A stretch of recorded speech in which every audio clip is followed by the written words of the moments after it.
Wanted Dead is a new action game from developers Soleil Studios, best known for their work on the recent Valkyrie Elysium and the Samurai Jack game from 2020 that I fairly enjoyed. Wanted Dead is recognised for being a homage to classic PS2 and some PS3 hack and slashers and third-person cover-based shooters. Its blend of the two gameplay styles, along with the game's cyberpunk tones, are what initially interested me in this game. I love hack and slash action games, with it being one of my favourite genres, so I just had to try this out. A big thanks to the game's publishers 110 Industries for supplying the channel with an early press copy of the game. Now grab a drink and a bite to eat, this is Wanted Dead. Enjoy.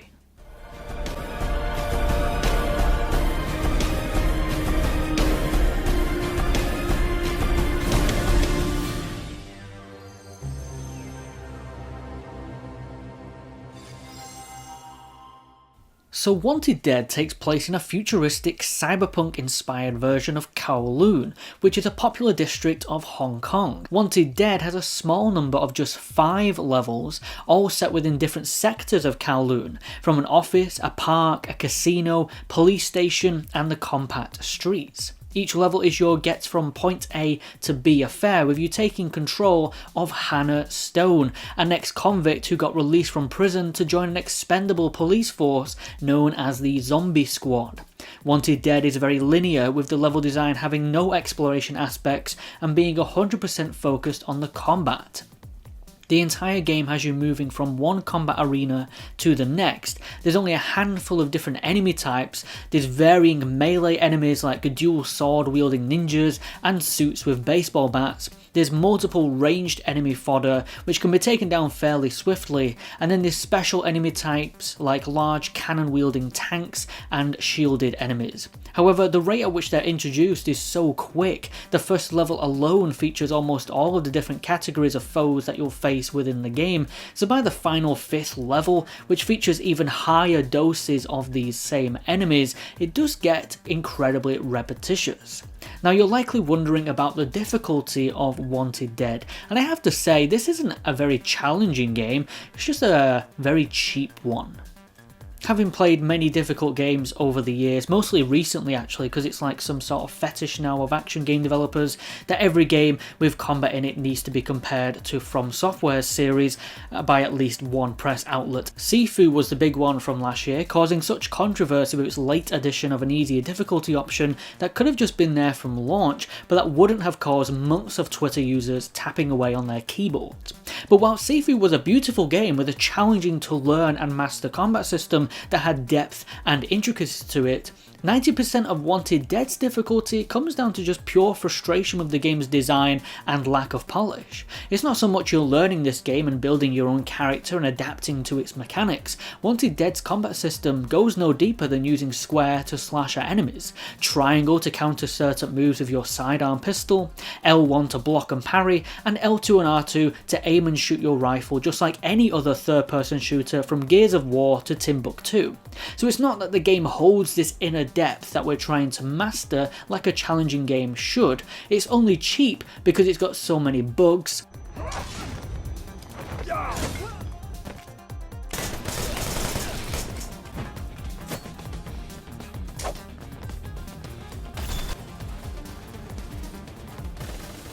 enemies have purposely been given enormous pools of health that make them soak up sword slashes and bullets like sponge at sea. Your health can drop devastatingly quickly, even an enemy just clipping you can drop your health from full to below half. You get up to 4 first aid kits that can refill your health bar, but one hit can make you lose so much that you'll get through these very fast. Sword fighting feels so busted as there's no indicators to announce an enemy off screen is setting up for an attack, so this can catch you off guard so many times.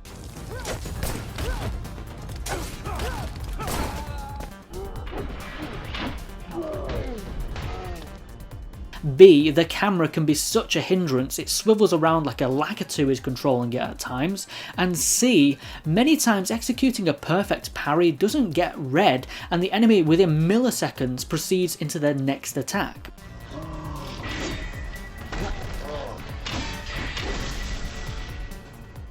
The third-person shooting, on the other hand, whilst played like something you'd find in a blockbuster bargain bin next to Inversion, featured some of the stingiest amount of ammunition that I've ever felt in a shooter.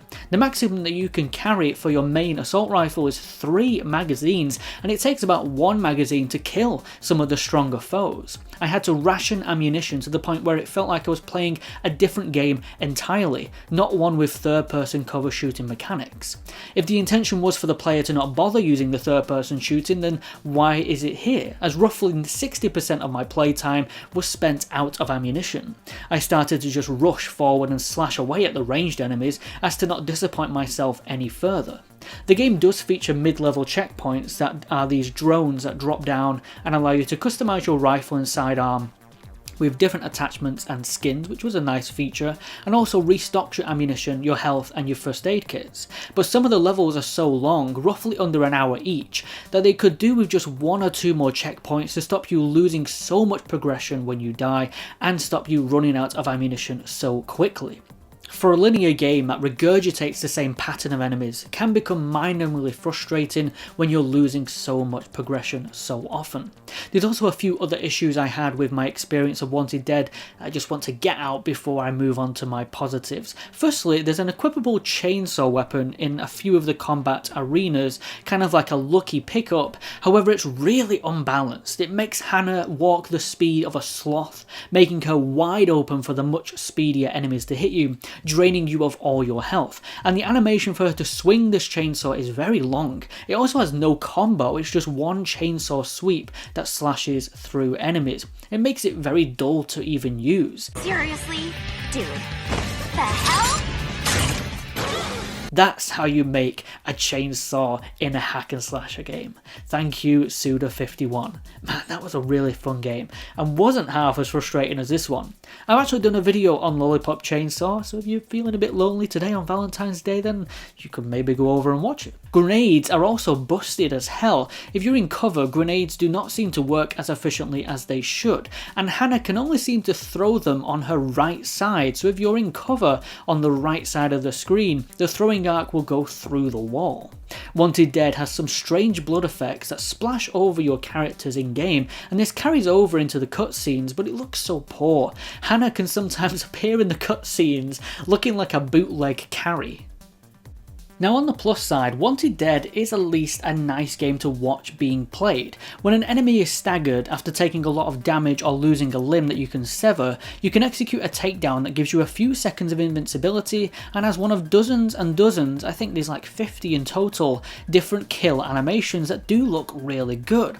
It certainly doesn't make the combat system any deeper, but it does add a cinematic flair to it that I did enjoy, and with there being so many of these animations, they never felt repetitive to watch. While I can't say much about the narrative of Wanted Dead because I didn't really find it all that gripping or interesting, it did have some really nice anime cutscenes. Not every cutscene is presented with this animation, but the few that were looked really good. They should have definitely had all the cutscenes presented like this, as the in-game cutscenes do not really look good at all, with stiff movements, character models that would look okay even on the PlayStation 3, and some of the most phoned-in voice acting that I have ever heard. It would not surprise me if the game's voice actors were the developers. Not one character in this game had any distinctive characteristics in their voice besides one character, and that's because he didn't even have a voice actor. He communicates to everyone with sign language, and that's the only memorable characteristic that I felt from this game. Now Wanted Dead, along with its weapon customization, does come with a skill tree for Hannah that you can access from the pause menu at any time, and you unlock upgrades using points gained from killing enemies and clearing combat arenas. A lot of the skill tree is plagued with the same old stat boosts, but there is a bullet time feature though that has you filling up an adrenaline meter and pressing L3 and R3 to shoot all enemies surrounding you with your pistol. It's not very high damaging, but it does sometimes put your enemies in a stagger phase, which lets you execute them all in a row, which was fun. Between the first 3 missions, you'll return to your police HQ, which lets you play a few different minigames. There's a crane machine one that you can even kick the cabinet to knock the prize over, which I thought was pretty funny. There's a racing one which has you eating food as fast as you can, like your Goku. A karaoke machine which acts like a rhythm game. There's a jukebox which lets you play some of the awesome music from the soundtrack. And there's even a full little side-scrolling shooter with multiple levels. These minigames are of ranging quality, but it was nice to have a bit of downtime between the missions, although this hub is unavailable between the 4th and 5th missions, and this creates a really strong feeling of burnout during the final 5th mission as it's the same combat back to back to back. At times, I enjoyed Wanted Dead, and at others, I really had to force myself to enjoy it. It has that classic PS2, PS3-esque vibe to it that I love, but there's about a dozen games that I can think of straight off the top of my head that released decades ago that handled this genre so much stronger and that made them a lot more enjoyable. If you've played any of these games on screen, you know exactly what I'm talking about. Wanted Dead is an ambitious game, but it feels pulled in many different directions. Cover-based shooting with sponge enemies, flashy combat with counterintuitive parrying systems, beautiful anime cutscenes with self-destructive voice acting and shallow narrative, and ultimately I firmly believe Wanted Dead is putting too much attention to be another edgy, tough game, but misses all the technicalities of what makes a challenging game fun to begin with.